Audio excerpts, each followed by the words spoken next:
Keliavimas yra tikrai puikus būdas turiningai praleisti laisvalaikį ir kartu labiau ir giliau pažinti Lietuvą. Kelionės priverčia galvoti, skatina judėti, suteikia džiaugsmą. Pagaliau kelionės padeda į viską pažiūrėti kitu kampu, tad į naują kelionę. Šiandien yra birželio 26 diena ir mes atvykome į Plungę. Nesudarėme jokio išankstinio maršruto, tiesiog apsilankysime Plungėje ir žiūrėsime į šį miestą kitų kampų. Pradžiai šiek tiek apie miestą.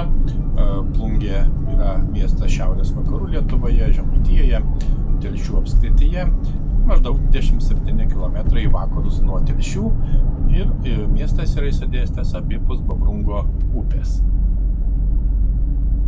Miesto šiauriniu pakraščiu eina Šiaulių-Klaipėdos geležinkelis, ką tik jį pravažiavome.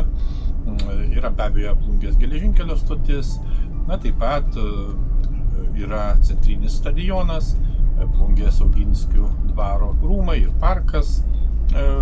Beje, rūmuose yra įsikūręs Žemaičių dailės muziejus, ir kitos įdomios ir lankytinos vietos.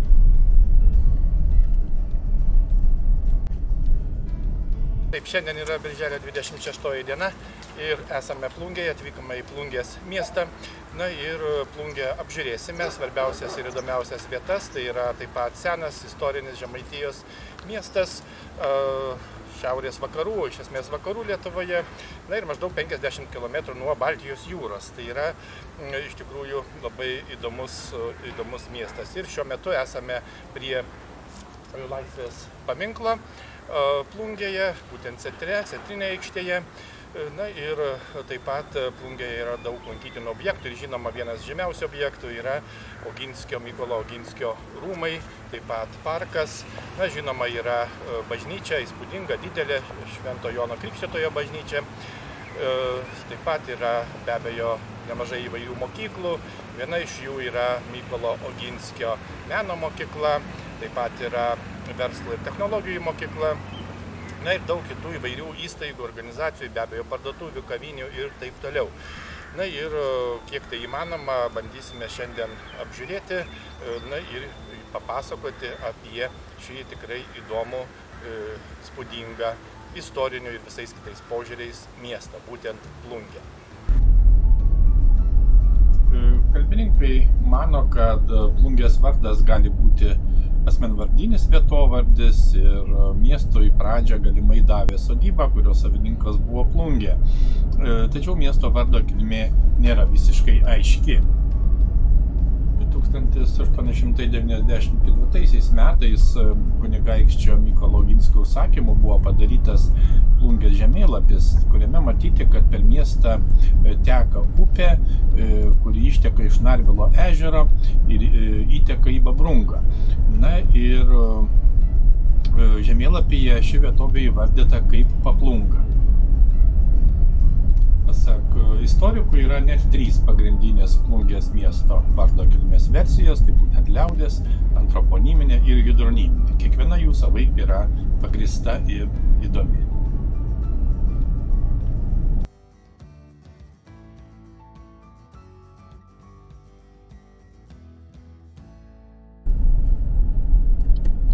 Važiuojame apžiūrėti vieno iš svarbiausių miesto objektų, būtent Plungės Lurdo. Plungės Lurdas tai yra Lurdo grota su švenčiausios Mergelės Marijos skulptūra, kuri yra Plungėje, būtent prie Babrungo upės tvenkinio.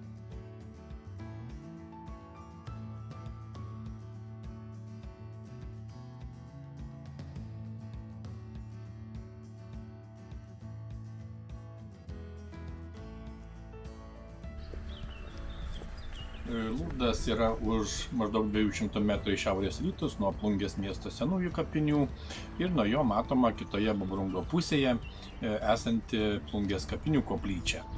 Virš grotos yra išlikusios buvusios Lurdo koplyčios pamatų žymės. Reikia pasakyti, kad sovietmečiu Lurdas buvo suniokotas. Plungės Lurdas buvo atstatytas Lietuvai atgavus nepriklausomybę su buvusios švenčiausios Marijos skulptūros kopija. Ir vietos gyventojų iniciatyva ir lėšomis buvusios koplyčios vietoje, kur stovėjo altorius, buvo pastatytas kryžius.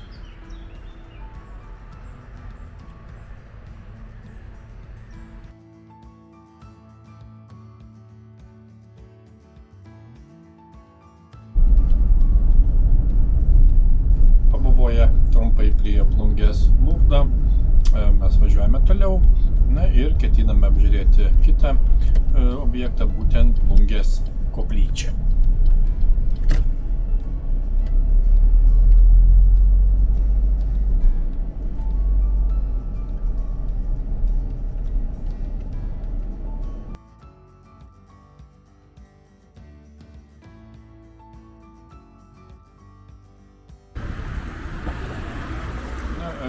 Tai yra Jono Krikštytojo koplyčia, dar kitaip vadinama Visų šventųjų koplyčia arba tiesiog Zubovų koplyčia.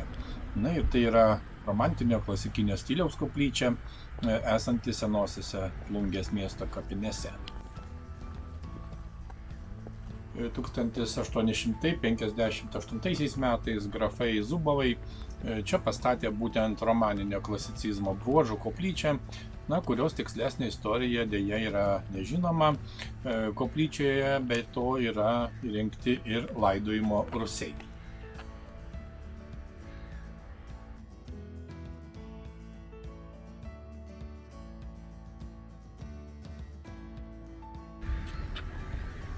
Atvykome prie tvenkinio ir bandysime čia pasivaikščioti ir taip pat apžiūrėti. Tai tikrai puikiai įrengta ir sutvarkyta miesto vieta. Svarbu pasakyti, kad tai yra vadinamasis Gondingos hidroelektrinės tvenkinys arba kitaip sakoma Gandingos tvenkinys. Ir Plungės gyventojai dažniausiai šią vietą vadina Plungės jūra arba tiesiog Plungės marėmis. Tai yra be abejo vandens telkinys Plungės mieste, būtent dirbtinai suformuotas telkinys užtvenkus Babrungo upę. Šiaip yra nemažas, jo ilgis iš šiaurės rytų į pietvakarius yra maždaug 5 km, plotis apie pusę kilometro, altitudė 104 metrai.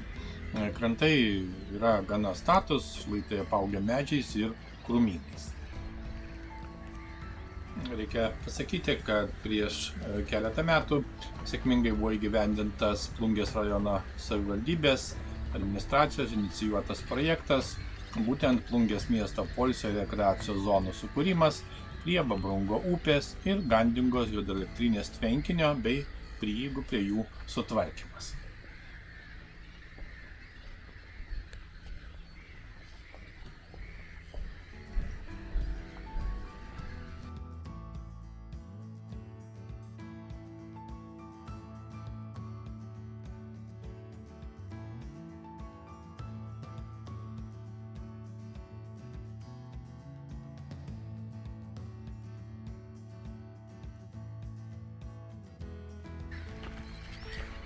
Kaip matome, projekto rezultatai tikrai akivaizdus. Buvo sukurtos poilsio ir rekreacijos zonos, būtent pontoninės prieplaukos, krantinės, valčių laikymo vietos, paplūdimys, persirengimo kabinos, žiūrovų tribūnos, apžvalgos aikštelės, regykla paukščiams stebėti. Be abejo, taip pat įrengtos vaikų žaidimų ir treniruoklių aikštelės, sutvarkytos irklavimo bazės prieigos, įrengti ir atnaujinti pėsčiųjų bei dviračių takai, ir žinoma įrengtas naujas pėsčiųjų tiltas. Pravartu paminėti, kad Plungės jūros pakrantė sutvarkyta nuo Lurdo iki pat irklavimo bazės, ir čia veiklos gali rasti tikrai kiekvienas. Tiek pasivaikščioti takeliais, pasėdėti ant suolelio arba pasidžiaugti vaizdais nuo apžvalgos aikštelių, sportuoti ir panašiai. Galima pagrįstai sakyti, kad tai yra tikrai naujas traukos centras Plungės miesto teritorijoje, būtent prie Babrungo upės ir Gandingos hidroelektrinės tvenkinio. Iš tiesų puiki ir nuostabi vieta.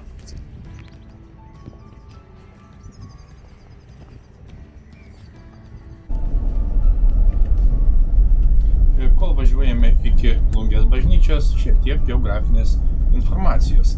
Miestas įsikūręs vakarinės Žemaičių aukštumos plynaukštės šlaituose, ir per Plungę teka tik viena upė, būtent jau minėta Babrungo upė, ir keletas mažesnių upelių. Į vakarus nuo miesto Babrungo upė užtvenkta, kaip jau minėjome, susidarė Gondingos hidroelektrinės tvenkinys, kuris, kaip jau sakėme ne kartą, vadinamas Plungės jūra. O reljefas yra nelygus, yra daug įdubų ir įvairių kalvų. Plungė praktiškai yra įvairių kelių sankirtoje, iš tikrųjų geroje vietoje. Šalia miesto eina tokie keliai kaip Šiauliai-Palanga, Vilnius-Panevėžys, Šiauliai-Palanga-Klaipėda, Mažeikiai, Plungė, Tauragė, Plungė, Vėžaičiai, Skuodas, Plungė. Pagaliau privažiuojame prie Plungės miesto bažnyčios ir ją pabandysime bent trumpai taip pat apžiūrėti.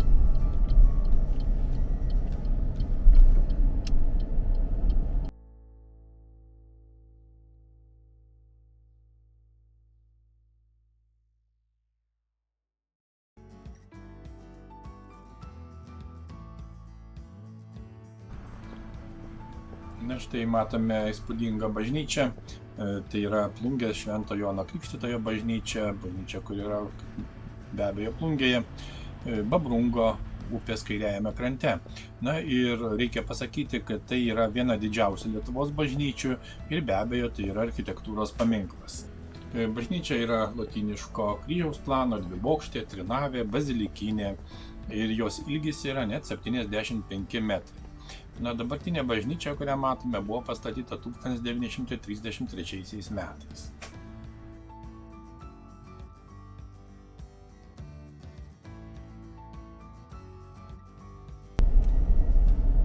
Važiuojame apžiūrėti Laisvės alėjos.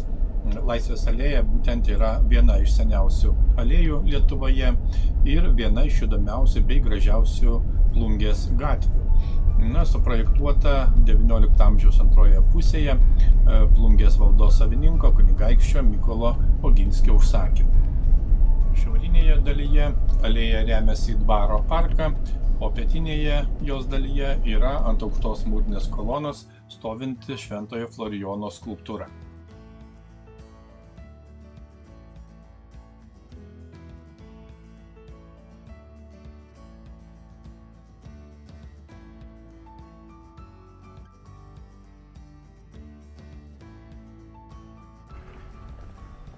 Einame apžiūrėti parko.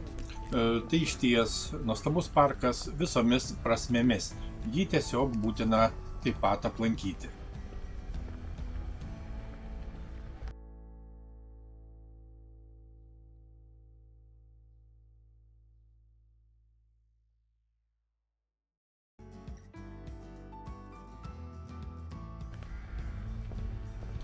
Taip pat būtina pasakyti, kad Plungės parką siekiama paversti visiems atvira išmaniąja zona.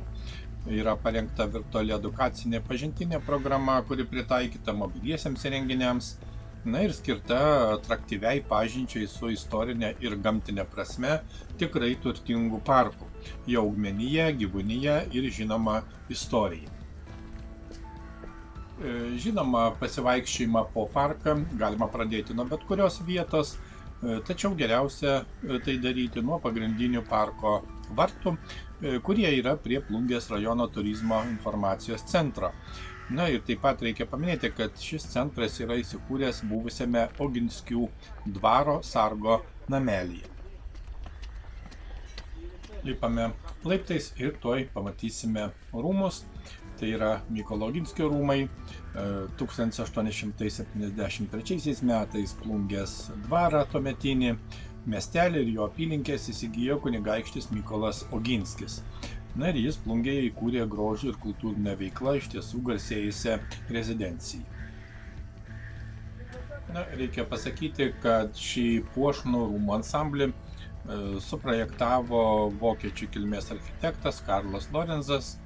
Na ir architektūriniu šito ansamblio akcentu tapo šiaurinėje parko dalyje, būtent aukščiausioje ir vaizdingiausioje dalyje, pastatyti italų neorenesansinio stiliaus rūmai su 2 ofisinomis ir neogotikos stiliaus žirgynu.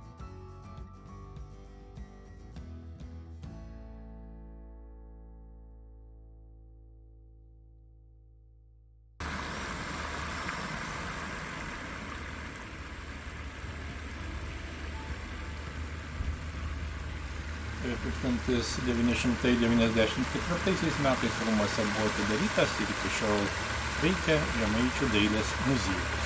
Muziejus be abejo kaupia ir eksponuoja po visą pasaulį pasklydusių žemaičių dailininkų kūrybą, pristato Plungės dvaro ir Oginskių giminės istoriją, atspindinti kultūros paveldą. Labą dieną. Šiandien, kaip matome, atvykome į Plungę ir trumpas interviu kalbame su vietinė gyventoja Judita Stankutė. Judita yra Plungės Mykolo Oginskio meno mokyklos mokytoja metodininkė, pianistė. Na ir šiaip ilgus metus ir keletą kadencijų buvo Plungės miesto savivaldybės tarybos narė. Žodžiu, visuomenės, kaip dabar įprasta sakyti, ir politinė veikėja. Tai va, labai malonu matyti jūs Plungėj ir kadangi lankomės Plungėj, apžiūrime šį miestą, tiesiog norime keletą žodžių apie Plungę, apie miestą, apskritai apie gyvenimą Plungėje, sakoma, iš pirmų lūpų. Va. Tai, kaip aš suprantu, Plungė iš tikrųjų yra pakankamai senas miestas. Gal galite ką nors šiek tiek apie Plungės šaknis?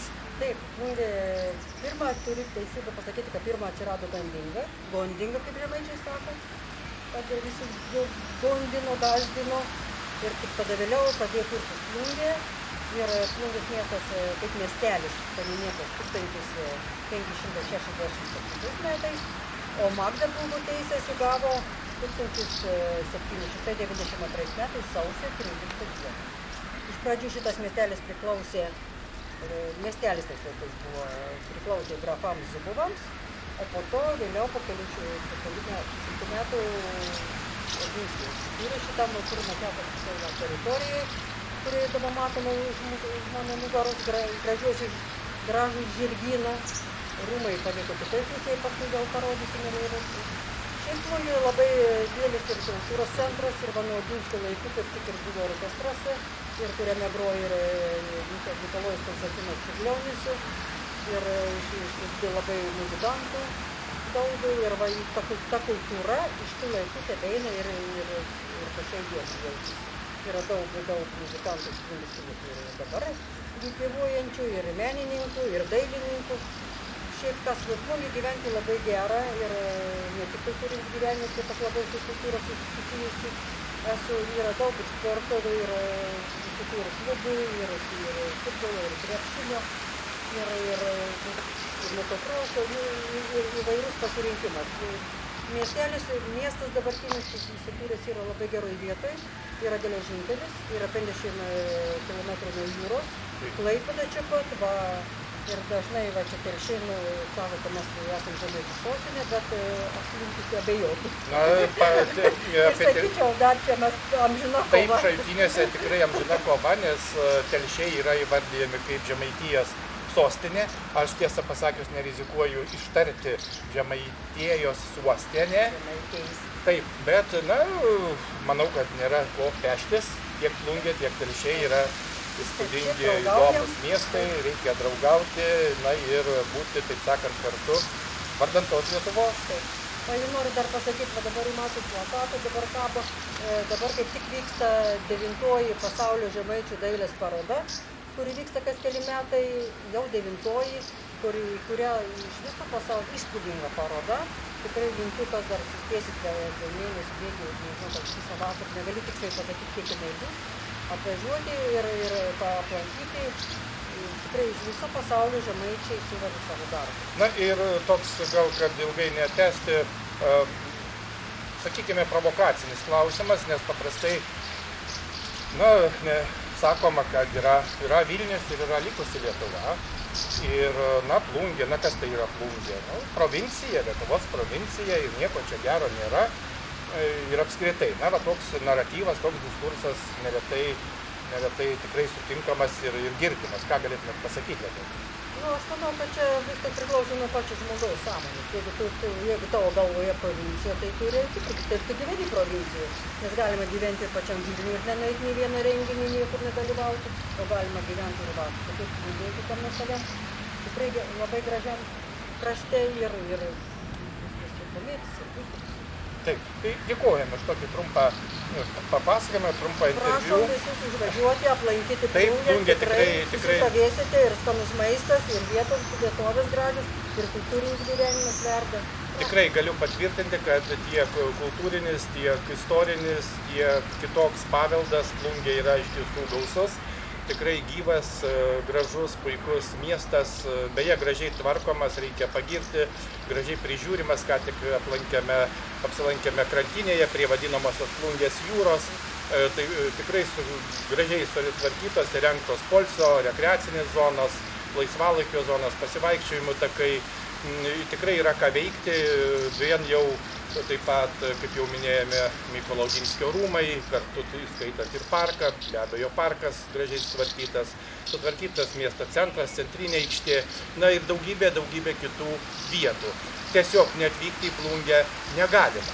Būtinai reikia aplankyti ir, kaip aš sakau, ne vieną kartą.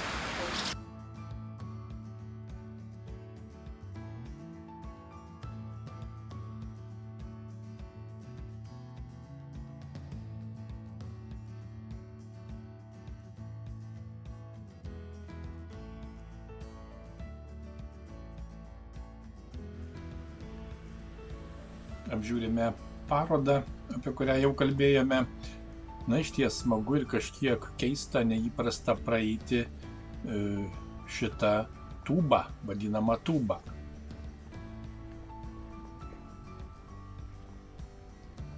Na, taip pat reikia pasakyti, kad Žemaičių dailės parodos pradėtos organizuoti dar pirmosios nepriklausomos Lietuvos laikais, būtent 1938, 1940 ir 1943 metais. Na ir kaip minėjome, šita paroda jau yra 9.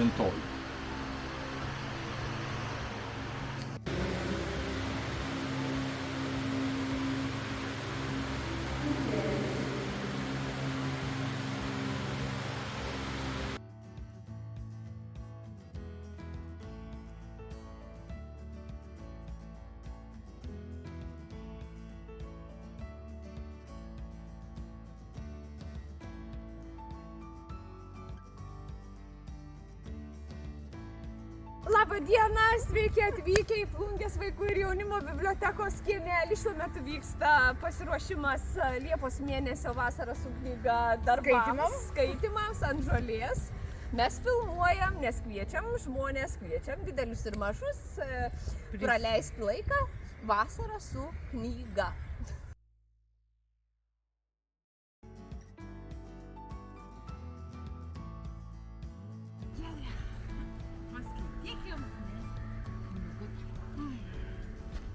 Traukim telefonus į šalį, kada nas nemaišytų. Kokie knygutį skaitysim?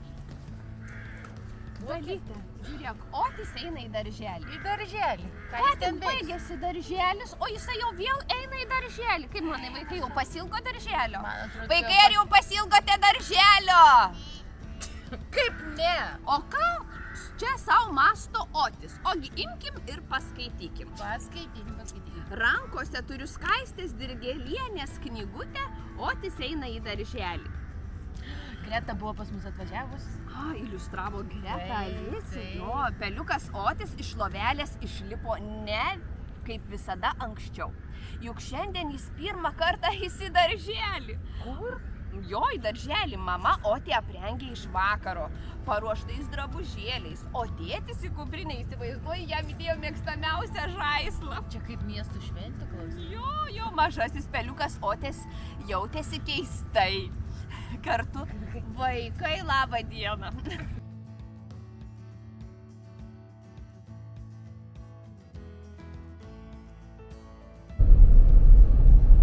Taigi, apžiūrėję parką, dvaro rūmus, pabuvoję parodoje, taip pat pabendravę su linksmomis ir draugiškomis bibliotekininkėmis, keliaujame toliau po Plungę.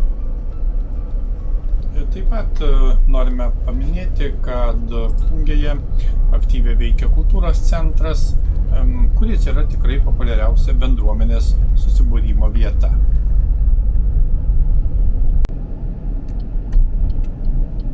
Važiuojame toliau ir apžiūrime miestą, būtent važiuojame link profesinės mokyklos. Na, taip pat pravažiuosime ir Plungės sporto bei rekreacijos centrą. Centras pastaruoju metu yra plečiamas, atnaujinamas. Čia taip pat veikia universalus sporto ir sveikatingumo kompleksas. Kaip jau minėjome, Plungėje veikia technologijų ir verslo profesinė mokykla, kurios pagrindinė veiklos sritis yra profesinis mokymas. Na ir be šios pagrindinės veiklos mokykloje teikiamos įvairios papildomos paslaugos, kaip pavyzdžiui tęstinis profesinis mokymas, profesinis bei įvairių kategorijų vairuotojų mokymas, apgyvendinimo, maitinimo, pastatų skardinimo darbų paslaugos ir kita.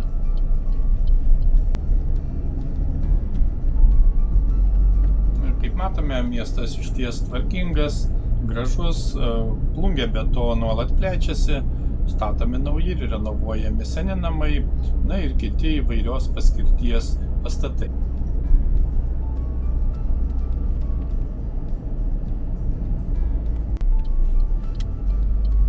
Trumpam užsukame į meno mokyklą, tai kaip minėjome, yra Plungės Mykolo Oginskio meno mokykla. Mokykloje vaikai mokomi ne tik muzikos, bet ir dailės, šokio meno.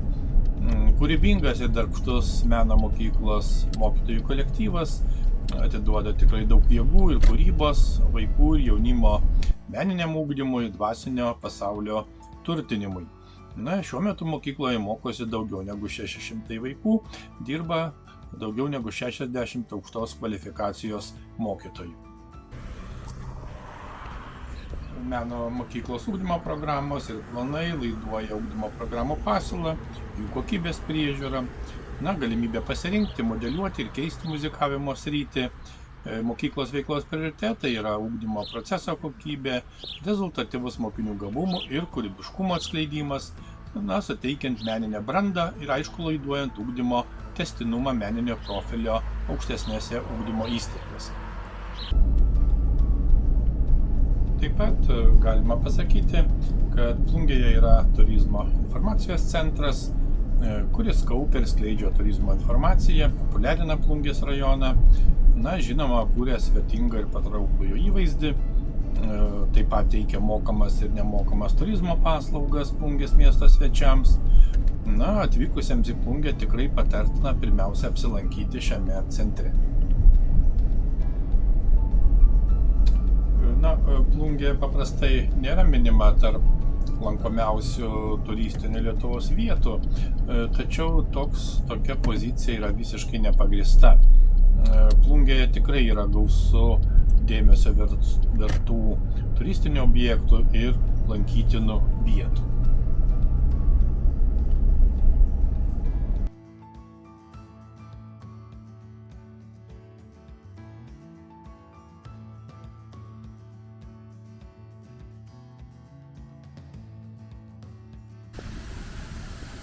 Pagaliau atvykome į patį miesto centrą, būtent Senamiesčio aikštę. Ir Plungės miesto struktūra yra radialinė. Centre yra stačiakampė Senamiesčio aikštė, iš kurios 5 kryptimis eina besišakojančios ir miestą į kvartalus dalijančios gatvės.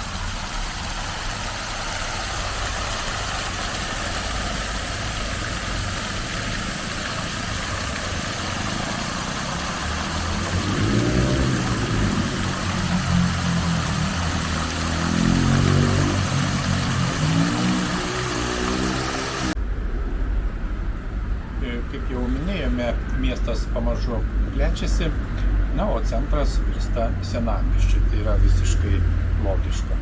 Nuo XIX amžiaus Plungės miesto centre buvo turgaus aikštė.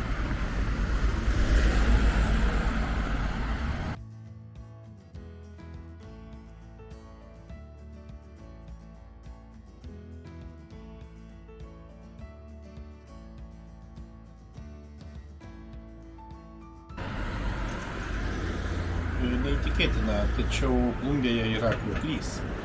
Gyventojai ir miesto svečiai tikrai džiaugiasi šiuo gražiai sutvarkytu miesto kampeliu, būtent Babrungo kriokliu. Krioklys yra Babrungo upėje, būtent ties naujai pastatytų ir veikiančių Oginskio viešbučių.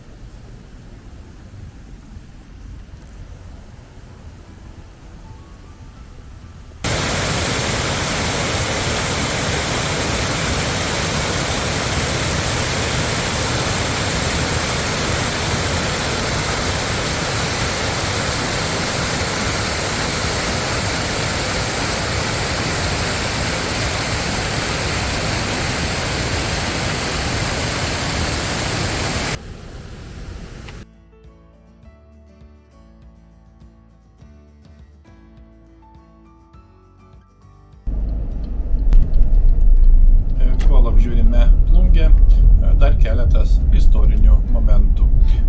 Yra manoma, kad dabartinės Plungės vietoje žmonės gyveno dar 5–1 amžiuje prieš Kristų. Po 1422 metų Melno taikos Žemaičių giriose pradėjo atsirasti gyventojų sodybos.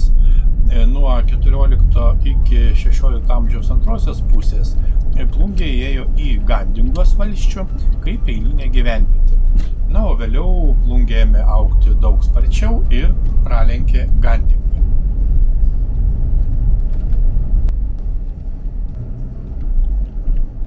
Kaip jau minėjome, 1792 metais Plungė gavo Magdeburgo teisės, 1806–73 metais Plungė priklausė grafams Zubovams, o vėliau grafams Oginskiams, kurie 1879 metais būtent pastatė rūmus.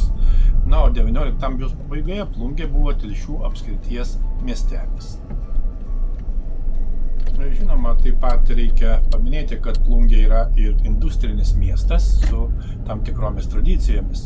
Na, šiuo metu čia veikia tokios, sakykime, gamybos bendrovės kaip Litnaglis ir Litspringas, baldų gamybos bendrovės, taip pat plieno konstrukcijų, vamzdynų, laivų statybos bendrovė, žemės ūkio technikos įmonės, tekstilės bendrovės, žuvų perdirbimų užsiimanti įmonė, pavyzdžiui, Plungės Šaltis ir kitos įmonės. Na ir pabaigai 3 įdomus faktai. 1889 metais į Plungę atvyko ir muzikos mokykloje mokėsi Mikalojus Konstantinas Čiurlionis. Plungės rajone yra miestelis, kuris kartais įvardijamas kaip Mažoji Jeruzalė, tai Žemaičių kalvarija. Būtinai aplankysime kitą kartą. Na ir trečias faktas, bevaikščiodami po Plungės parką galime pasijusti tarsi Italijoje. Būtent čia stovi 1846 metais grafo Zubovo žmonos Aleksandros atminimui statyta pilaitė laikrodinė. Raudonų plytų pilaitė yra labai panaši į Florencijoje esančius Palazzo Vecchio rūmus. Dažnai stengiamės pamatyti platųjį pasaulį, skrendami kitus kontinentus, naršom senąją Europą, kopiame kalnus, nepagalvodami, kad tai, kas yra arti mūsų, irgi gali nustebinti. Ir tai yra Plungė. Iki kitų kartų.